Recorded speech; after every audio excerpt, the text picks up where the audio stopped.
না লাল কার্ড দিবেন? লাল কার্ড ভোলাতে আসে না নাই?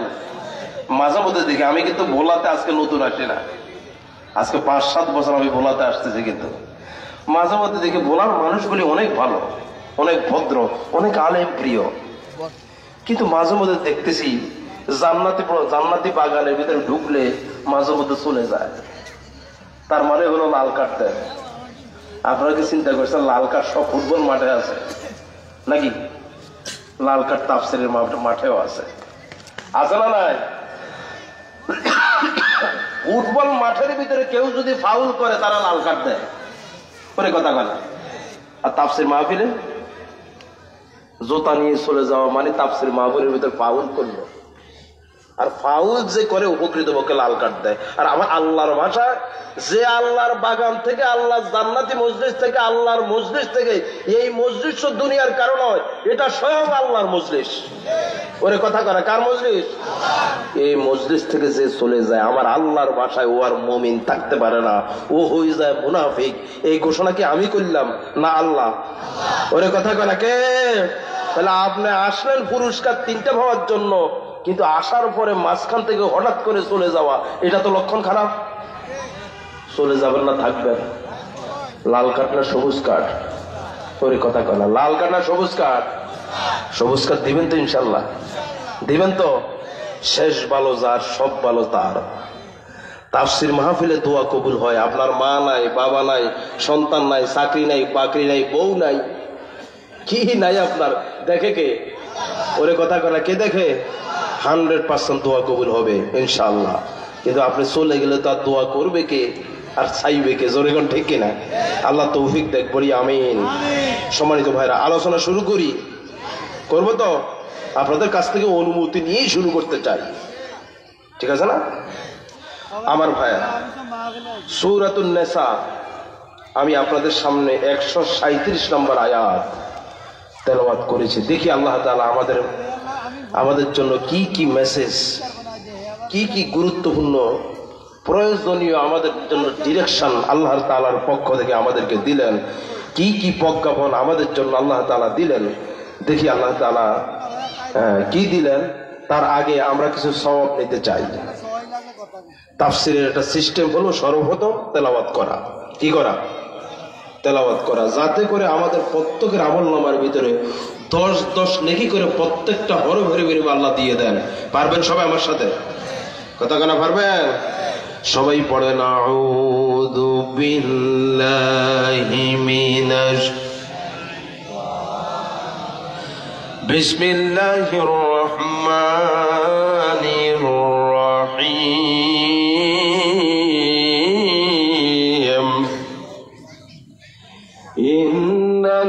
ইন্নাল্লাযীনা আমানু সুম্মা কাফারু সুম্মা আমানু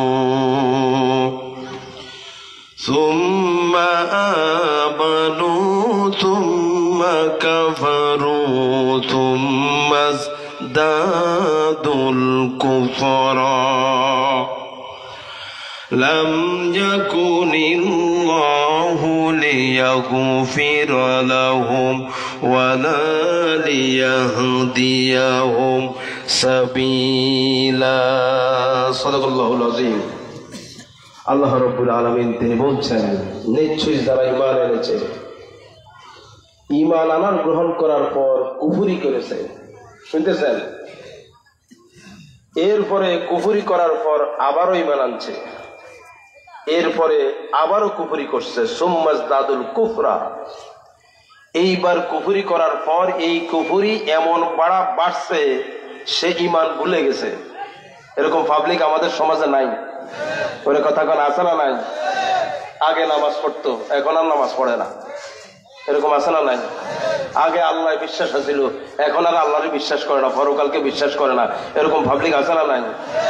আল্লাহ বলতেছেন তাদের কুফরি আমি আল্লাহ আরো বেশি ডেঞ্জারাস, আরো বেশি গেড়ে দিলাম, আরো বেশি বাড়াইয়া দিলাম। এই সমস্ত মানুষদেরকে আল্লাহ তাআলা লাম ইয়াকুনিল্লাহু লিয়াগফিরা লাহুম, এদেরকে আল্লাহ কখনোই ক্ষমা করেন না। নাউযুবিল্লাহ কইতেন না?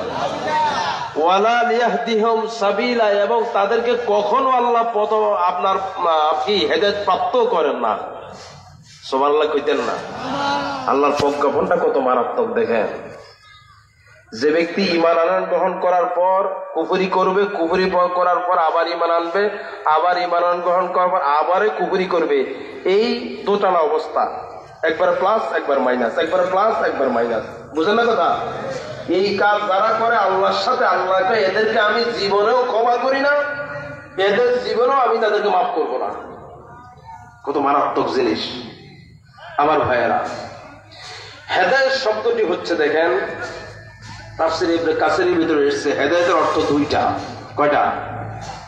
এক নম্বর হলো হেদায়েতের অর্থ হলো ইরাদাতুত তরিক, তার মানে হলো পথ দেখিয়ে দেওয়া।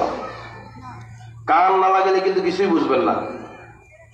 কার একদিক, মন আরেক দিক থাকলে কিছুই বুঝবেন না। পরে বলবেন হুজুর আসছিল চাঁদপুর থেকে, কি বলে গেল আল্লাহই ভালো জানে। বুঝেন না? হেদায়েতের অর্থ কয়টা? দুইটা। এক নম্বর হলো ইরাদাতুত তরিক, মানে কি পথ দেখিয়ে দেওয়া। দুই নম্বর হলো ঈসা ইলা তরিক, মানে পথ পর্যন্ত পৌঁছে দেওয়া। আমাদের মঞ্জিলে মকসুদ, মূল বাড়ি কোন জায়গায়? করে কথা কয় না, কোন জায়গায়? জান্নাত। হেদায়েতের অর্থ হলো ওটা যে আমাদের কি দেওয়া, জান্নাতে যাওয়ার জন্য মূল পথ, মূল বাড়ি জান্নাতে যাওয়ার জন্য পথ দেখিয়ে দেওয়া। এই হলো একটা হেদায়েতের অর্থ। শুনতেছেন? দুই নম্বর হেদায়েতের অর্থ হলো পথ পর্যন্ত পৌঁছে দেওয়া। মানে হলো হেদায়েত শব্দের অর্থ হলো আপনাকে নিজ হাতে গাইডলাইন দিয়ে, রোড ম্যাপ বাতায় দিয়া জান্নাত পর্যন্ত পৌঁছে দেবে। এর নাম হচ্ছে হেদায়েত। এর নাম কি? হেদায়েত। সম্মানিত ভাইয়েরা, এবার দেখুন আমরা কোরআনে কারিমের একদম শুরুতে সূরার ভিতরে আমরা আল্লাহর কাছে চাই হেদায়েত। চাই কিনা? চাই। আল্লাহ রাব্বুল আলামিন বলেন আমরা হেদায়েত চাই। আল্লাহ মনে হচ্ছে আমাদেরকে বলে দিচ্ছেন নামাজের ভিতরে দৈনিক কমপক্ষে 60 থেকে 70 বার, যতবার নামাজ পড়ো ততবারই সূরা ফাতিহার ভিতরে আমার কাছে হেদায়েত চাও। কারণ হেদায়েতের মাধ্যমে আপনি জান্নাত পাবেন। হেদায়েত না থাকলে জান্নাত পাওয়া, ওরে কথা বলা, কি পাওয়া? এই জন্য সূরা ফাতিহার ভিতরে আমরা নামাজের ভিতরে বলে থাকি, নামাজের ভিতরে আল্লাহ আমাদের মাধ্যমে বলাচ্ছেন বান্দা আমার কাছে হেদায়েত চাও, জান্নাতের পথ চাও। ঠিক আছে না? আল্লাহ পাক বলেন সূরা ফাতিহা 5, 6 এবং 7 নম্বর আয়াতের ভিতরে গুরুত্বপূর্ণ কথা বলছেন আমার আল্লাহ বলেন, আমরা সবাই জানি আলহামদুলিল্লাহি রাব্বিল আলামিন আর-রাহমানির রাহিম মালিকি ইয়াউমিদ্দিন ইয়্যাকা না'বুদু ওয়া ইয়্যাকা নাস্তাঈন اهدنا الصراط المستقيم صراط الذين أنعمت عليهم غير المغضوب عليهم ولا الضالين জোরে করে আমিন। আমার ভাইয়েরা আমরা তো চাই আল্লাহ আমাকে হেদায়েত দাও, আমাকে হেদায়েতের উপর অটল রাখো। হেদায়েতের অর্থ হলো জান্নাত পর্যন্ত পৌঁছে দেওয়া, জান্নাতের পথ বাতলে দেওয়া, জান্নাতের পথ দেখিয়ে দেওয়া। আপনাদের কাছে প্রশ্ন আমার ভাইয়েরা, জান্নাত বানাইছে কে? আসতে বললে শয়তান খুশি হবে। কে বানাইছে? জাহান্নাম বানাইছে কে? ওই জান্নাতের পথ বানাইছে কে? জাহান্নামের পথ বানাইছে কে? জান্নাত বানাইছে যিনি, জান্নাতে যাওয়ার জন্য পথ বানাইছে তিনি। জোরে কোন ঠিক কিনা? এখন ওই জান্নাতে প্রবেশ করার জন্য একজনে পথ বানাইছে, তার নাম হচ্ছে আল্লাহ। জোরে কোন ঠিক কিনা? এই জন্য আমার আল্লাহ তিনি হচ্ছে শুধুমাত্র একমাত্র হেদায়েত দাতা। শুনতেছেন না? এই জন্য আমার ভাইয়েরা আমি গবেষণা করছি, দেখেছি দুনিয়াতে দুই জিনিস ছাড়া কেউ কাউকে হেদায়েত দিতে পারে না। জান্নাতের পথ দেখাতে পারে না, অথবা জান্নাত পর্যন্ত পৌঁছে দিতে পারে না। আমরা চেষ্টা করি মাত্র। ওরে কথা কয় না? আমার ভাইয়ের এই যে সাতপুর থেকে আমি আসলাম, আজকের মাহফিলে, আজকের এই 7 দিন ব্যাপী মাহফিলের 7-8 জন বক্তা আছে, জোরেগণ ঠিক কিনা? এই হুজুররা বিভিন্ন জেলা থেকে আসে, দেশের বিভিন্ন জায়গা থেকে আসে, হেদায়েতের পথ দেখাই দেয়, বুঝেন না? কিন্তু আমার ভাইয়েরা সবাই কি আর হেদায়েত পায়? বলেন তো দেখি। জান্নাতে যায় শুধুমাত্র যিনি হেদায়েত প্রাপ্ত তিনি, আর হেদায়েত দেখাতে পারেন শুধুমাত্র আল্লাহ। জোরেগণ ঠিক কিনা? আমরা শুধু পথ দেখাই চেষ্টা করি, জোরেগণ ঠিক কিনা? দুই জিনিস মানুষকে হেদায়েত দিতে পারে। কয় জিনিস? 1 নম্বর হলো আমার আল্লাহ নিজে মানুষকে হেদায়েত দেন, কিন্তু মাধ্যম হচ্ছে আমরা আলেম ওলামা। কথা কয় না? মাধ্যম কি? আমরা আলেম ওলামা, নায়েবে নবী, ওয়ারাসাতুল আম্বিয়া, যাই বলেন, ঠিক না? আমরা চেষ্টা করি, কিন্তু আসলে প্রকৃতপক্ষে হেদায়েত দাতাকে। কোরআনে কারিমের সূরা বাকারা 26 নম্বর আয়াত আল্লাহ রাব্বুল আলামিন বলেন, ওয়া আম্মাল্লাযীনা কাফারু ফায়াকুলুনা মাযা আরাদাল্লাহু বিহাযা মাতালা ইউদিল্লু বিহি কাসীরান ওয়া ইয়াহদি বিহি কাসীরা ওয়া মা ইউদিল্লু বিহি ইল্লাল ফাসিকিন। আল্লাহ পাক বলেন, ইউদিল্লু বিহি কাসীরান, আল্লাহ অনেককে ইচ্ছা করলে গোমরা করেন, আবার অনেককে ইচ্ছা করলে পথ প্রাপ্ত করেন, হেদায়েত প্রাপ্ত করেন। হেদায়েতের মালিক দুনিয়ার কেউ নয়, কে? আর ওয়াস্তে বলেন কে? আমার ভাইরা, কোরআনের সূরা বনী ইসরাঈল 97 আয়াতের ভিতরে আমার আল্লাহ আরো সুন্দর করে বললেন, ওয়া মান ইয়াহদিল্লাহু ফাহুয়াল মুহতাদি ওয়া মান ইউদ্লিলহু ফালান তাজিদ লাহুম আউলিয়া মিন দুনিহি ওয়া নাহশুরুহুম ইয়াওমাল কিয়ামাতি আলা উজুহিহিম উময়াও ওয়া বুকুমান ওয়া সুম্মা মাওয়াহুম জাহান্নাম কুল্লামা ক্বাবাত জিদনাহুম সাঈরা। জোরে বলুন আল্লাহু আকবার। আল্লাহ রাব্বুল আলামিন বলেন, ওয়া মান ইয়াহদিল্লাহু ফাহুয়া মুহতাদি, আল্লাহ পাক যাকে ইচ্ছা করেন তাকে হেদায়েত প্রাপ্ত করেন। কে? ওরে সবাই কয় না কে? আমার ভাইরা, যারে গোমরা করেন তারে দুনিয়াতে কেউ নাই হেদায়েত করার মতো, এই ঘোষণাকার।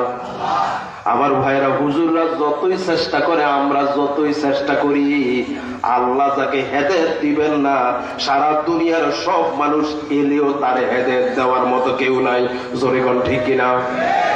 আমার ভাইরা, আলা উজুহিম উমিয়া ওয়া বুকমা ওয়া সুম্মা, দুনিয়াতে যে মানুষগুলিকে জান্নাতে যাওয়ার জন্য এরকম হেদায়েত যে মানুষগুলি নেয় না আল্লাহর কাছ থেকে, হক্কানি আলেম ওলামার কাছ থেকে হেদায়েত পাওয়ার জন্য যেই পথ, যেই রোড, এই রোড যে ব্যক্তি নেয় না, আল্লাহ বলছেন কিয়ামতের দিন ওই মানুষগুলিকে আমি অন্ধ করে তুলবো। কি করে তুলবো? তাহলে হেদায়েত নেওয়াটা কত গুরুত্বপূর্ণ। হেদায়েত মানে হলো জান্নাত পর্যন্ত পৌঁছা। ওরে কথা কয় না? কোন জায়গা পর্যন্ত পৌঁছা? আপনি নামাজ রোজা করবেন আমার ভাইরা, বাকি সব বাদ দিয়ে আমার ভাইরা আপনি শুধু বলছেন আমি হেদায়েত প্রাপ্ত, আমি হেদায়েত প্রাপ্ত। না, জোরে কোন ঠিক কিনা? আপনাকে জান্নাত পর্যন্ত পৌঁছার জন্য পথ জানা লাগবে। পথ জানা লাগবে কি করে আমি জান্নাতে যেতে পারি। জোরে কোন ঠিক কিনা? কিছু মানুষ দোকানের পাশে বসে বসে চিন্তা করে, আমি নামাজ পড়ি, রোজা রাখি, আমি জান্নাত পাইবো না পাইবো কে? এরকম পাবলিক নাই? ওরে আজকে কোন আছে না নাই? আজকে জানা লাগবে কোন কাজ করলে আপনি জান্নাতে যাবেন। ঠিক আছে কথা? আমার ভাইয়েরা লক্ষ্য করুন, আমার আল্লাহ বললেন শুধু অন্ধ করে নয়, বোবা করে তুলবো। শুধু বোবা করে নয়, বধির করে তুলবো। বলেন তো দেখি, আপনি যদি আল্লাহর হেদায়েত গ্রহণ না করেন, কিয়ামতের দিন আপনাকে অবশ্যই অন্ধ করে উঠা লাগবে। আপনি যদি আল্লাহর হেদায়েত গ্রহণ না করেন আমার ভাইয়েরা, অবশ্যই বোবা হয়ে উঠা লাগবে, অবশ্যই বধির হয়ে উঠা লাগবে। জোরে কোন ঠিক কিনা? তাইলে আপনাকে অবশ্যই হেদায়েত নেওয়া লাগবে। হেদায়েত নিয়ে তারপরে জান্নাতে যেতে হবে। আমাদের বাড়ি, আসল বাড়ি জান্নাতে পৌঁছা লাগবে। জোরে কোন ঠিক কিনা? এবার লক্ষ্য করো নবীরা কেমনে হেদায়েত পাইছে। এবার লক্ষ্য করো, নবীদের সাথে আমাদের সাথে আমলের মিল থাকার দরকার আছে না নাই? আরো আসতে বলেন, আছে না নাই? আমার ভাইয়েরা, হযরত ইব্রাহিম আলাইহিস সালাম তিনি হচ্ছেন আমাদের পিতা। আমাদের পিতার নাম কি? আরো জোরে কয় না। কেমনে হলেন আমাদের পিতা? পিতার গুণ থাকা লাগবে। যার ভিতরে গুণ থাকে তিনি হচ্ছেন পিতা। কথা কয় না? আমাদের দেশে তো অনেকেই পিতা হয়ে বসে আছে, যাদেরকে ধ্বংস করে, সন্তানকে ধ্বংস করে, এলাকার মানুষদেরকে ধ্বংস করে, তাদের লাইফ নষ্ট করে, জাহান্নাম জান্নাত তাদের জীবনকে জান্নাতে যাওয়ার রাস্তাগুলিকে সব বন্ধ করে জীবনটা ধ্বংস করে, এরপরে নিজেকে পিতা দাবি করে। এরকম পিতা নাই, জাতির পিতা মনে কিছু নিয়েন না। কথা ঠিক কিনা? আমাদের সমাজে কত বাপ আছে দেখবেন, কত বাপ আছে দেখতেন, বলা শুধু মাইয়া শুধু জন্ম দিয়ে ছেড়ে দিচ্ছে। ওরে কথা কেনা, একটু খোঁজও নেয় না, খবরও নেয় না, এরকম বাপ নাই? কথা কেনা আছে না নাই? আমার ভাইয়েরা, কিন্তু বাপ হওয়ার জন্য কিছু গুণ লাগবে। যার ভিতরে বাপ হওয়ার জন্য গুণ আছে তিনি আসল পিতা। কথা কেনা? আজকে জেনে রাখেন, যার ভিতরে বাপ হওয়ার মতো যোগ্যতা আছে তাকেই পিতা বলা লাগবে। যাকে আমাদের পিতা আমার আল্লাহ ঘোষণা করছেন তাকে আমরা পিতা জানবো, কারণ তার ভিতরে গুণ আছে, তার ভিতরে হেদায়েত পাওয়ার মতো মাল মিডিয়াম আছে। জোরে কোন ঠিক কিনা? এমন কাউকে আমরা পিতা মানতে পারি না যিনি আমাদেরকে জাহান্নামের দিকে ডাকে। জোরে কোন ঠিক কিনা? রাজি আছেন না? মাহফিলের ভিতরে শেষ। রাজি আছেন তো ইনশাআল্লাহ? আমার ভাইয়েরা, তাহলে আমাদেরকে জান্নাতি পথ দেখান। আমার ভাইয়েরা, জান্নাতের পথে যাওয়ার জন্য হেদায়েত প্রাপ্ত হিসেবে হেদায়েতের পথ দেখানোর মতো এরকম যোগ্যতা দুনিয়াতে একজন বাপেরই আছে, তার নাম ইব্রাহিম আলাইহিস সালামের। ঠিক আছে না? আল্লাহ পাক বলেন, মিল্লাতা আবিকুম ইব্রাহিম হুয়া সাম্মাকুমুল মুসলিমিন। ইব্রাহিম আলাইহিস সালাম হলো আমরা যারা মুসলমান আমাদের পিতা। ঠিক না? ধরে কর আমার ভাইয়েরা, হযরত ইব্রাহিম আলাইহিস সালাম জান্নাতি পথ কি করে পাইছেন? কারণ হলো পৃথিবীতে যত নবী আছে সব নবীদেরকে কন্ট্রোল করে দুনিয়ার কোন মানুষ নাকে। ডাইরেক্ট আমার আল্লাহ নিজে আমার ভাইয়েরা নবীদেরকে জান্নাতি হিসেবে কবুল করেছেন, জান্নাতের পথ দেখাইয়ে তারপরে দুনিয়াতে পাঠাইছেন। জরিগণ ঠিক কিনা? তাহলে পিতা আমাদের যিনি, তার থেকে হেদায়েতের আসল রূপ চিনা রাখবেন। কথা বুঝেন না? হযরত ইব্রাহিম আলাইহিস সালাম একদম ছোট, তাফসীর ইবনে কাসিরের ভিতরে এসেছে, দেখেন তিনি কিভাবে হেদায়েত পাইছিলেন। আমার ভাইয়েরা, একদম ছোট, মাত্র বয়স 5 থেকে 6 দিন। এক তাফসীরে, আরেক তাফসীরে এসেছে মাত্র 5 থেকে 6 মাস। আমার ভাইরা, আমাদেরকে বুঝতে হলে, দুনিয়াতে চলাফেরা করার জন্য জ্ঞানী হতে হলে 12, 13 বা 15 বয়স লাগে, 15 বছর লাগে। জোরে কোন ঠিক কিনা? কিন্তু নবীদের আমরা যত পরে বুঝি, নবীরা তার থেকে আরো আগে দুনিয়ার সবকিছু বুঝেন। এই যে বুঝ শক্তি দিলেন কে? আরো আসতে বলেন, বুঝ শক্তি দিলেন কে? তিনি ছোট্ট মানুষ। আমার ভাইয়েরা, নমরুদের জুলুমের তাড়নায় আমার ভাইয়েরা হযরত ইব্রাহিম আলাইহিস সালাম দুনিয়াতে আসবেন, নিয়েও এসেছেন। ঠিক কিনা? কিন্তু নমরুদ চাইছিল ইব্রাহিমকে আসতে দিবে না। আমার ভাইয়েরা, সিদ্ধান্ত আমার আল্লাহ নিলেন, আমি আমার ইব্রাহিমকে পাঠাবো। সিদ্ধান্ত কি নমরুদেরটা কার্যকর হবে না? আমার ভাইয়েরা, হযরত ইব্রাহিম কাটটা আরো আসতে বলেন, কাটটা নমরুদেরটা না আল্লাহটা। আল্লাহ পাঠাইয়া দিয়েছেন ইব্রাহিম আলাইহিস সালামকে। তিনি কিন্তু গর্তের ভিতরে। তখনও কিন্তু আমার ভাইয়েরা মূর্তি পূজা চলতো। তৎকালীন সময়ে আল্লাহ বলার মতো কোন লোক ছিল না। কথা বলা যায় আসলে 2 বছর, এটি হিসাবের বাইরে। কথা বুঝেন নাই?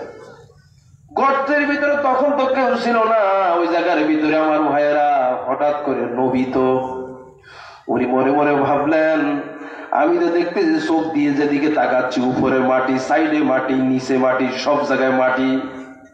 উপরের দিকে তাকাইলে মাটি দেখি, সাইডে তাকাইলে মাটি দেখি, নিচের দিকে তাকাইলে মাটি দেখি। আচ্ছা, মাটি তৈরি করেছে কে? এই মাটির তো অবশ্যই একজন স্রষ্টা আছে। কিছুক্ষণ পরে আবার নিজের দিকে তাকাইয়া কয় কয় আমারও তৈরি করলো কে? আমারও তো একজন স্রষ্টা আছে। সুবহানাল্লাহ কইতেন না? দেখেন হেদায়েত পায় কিভাবে, স্রষ্টাকে চিনে কিভাবে, আল্লাহকে চিনে কিভাবে। যার আল্লাহ আছে তার সব আছে, যার আল্লাহ নাই তার কিচ্ছু নাই দুনিয়াতে। জোরে গান ঠিক না? আল্লাহ আছে, আপনার দুনিয়ার কেউ নাই, আল্লাহ আপনার সব আছে। সুবহানাল্লাহ কইতেন না? আল্লাহ নাই, দুনিয়া আছে আপনার সাথে, আল্লাহকে আপনার কিচ্ছু নাই, আপনি ব্যর্থ, আপনি চরম ব্যর্থ। জোরে গান ঠিক কিনা? হযরত ইব্রাহিম আলাইহিস সালাম গর্তের ভিতরে বসে বসে আল্লাহ নিয়ে গবেষণা করতেছেন। বলেন তো আমরা কি আল্লাহ নিয়ে গবেষণা করি কি করি না? ওরে কথা বলা, গবেষণা করি তো ইনশাল্লাহ। আমার ভাইরা আল্লাহ নিয়ে গবেষণা করতেছে, ধ্যান করতেছে, মুরাকাবা করতেছে, মুশাহাদা করতেছে। তিনি হঠাৎ করে গর্তের যে মুখ আছে ওই মুখ দিয়ে তিনি নজর করে দেখলেন, রাত্রিবেলা নজর করে দেখলেন আকাশের ভিতরে কিছু তারা। কি দেখছেন? তারাগুলি দেখেই তিনি বললেন, বয়স তো ছোট, বুঝেন না? ছোট বয়সে কত কিছু মনের ভিতরে আইয়ে, আন্না গো আইয়ে না? ওরে কথা কথা আইয়ে কিনা? এদিক সেদিক লক্ষণ আর লক্ষ্য হলো মালিককে চিনাম। কাকে? আমার ভাইয়েরা সঙ্গে সঙ্গে তিনি বলে বললেন, ইব্রাহিম আলাইহিস সালামের ওই কথাগুলি আল্লাহ কোরআনে সেভ করলেন। আল্লাহ জানাতে চান, হে দুনিয়ার মানুষেরা, তোমার পিতা কিভাবে জান্নাতের পথ পাইছে দেখো, তার থেকে জান্নাতের রোড নাও, জান্নাতে যাওয়ার জন্য পথ নাও, রোড নাও। তোমার মালিক আছে, জান্নাত আছে, মালিক নাই, কিচ্ছু নাই। জোরে গান ঠিক না? আল্লাহ রাব্বুল আলামিন বলেন সূরাতুল আনআম ৭৬ নম্বর আয়াতের ভিতরে আমার আল্লাহ সুন্দর করে বললেন, ইব্রাহিম আলাইহিস সালাম বললেন, فَلَمَّا جَنَّ عَلَيْهِ اللَّيْلُ رَأَى كَوْكَبًا قَالَ هَذَا رَبِّي। জোরে বলুন আল্লাহু আকবার। হযরত ইব্রাহিম আলাইহিস সালাম তিনি যখন গর্তের ফাঁক দিয়ে উপরের দিকে তাকালেন, তিনি যখন দেখলেন তারকারাজি, অমাবস্যার রাতের ভিতরে যখন দেখলেন তারকারাজি, তিনি বললেন, ওই যে তারা দেখা যায় এগুলি আমার রব। শুনতেছেন? রব কেমনে চিনে দেখেন?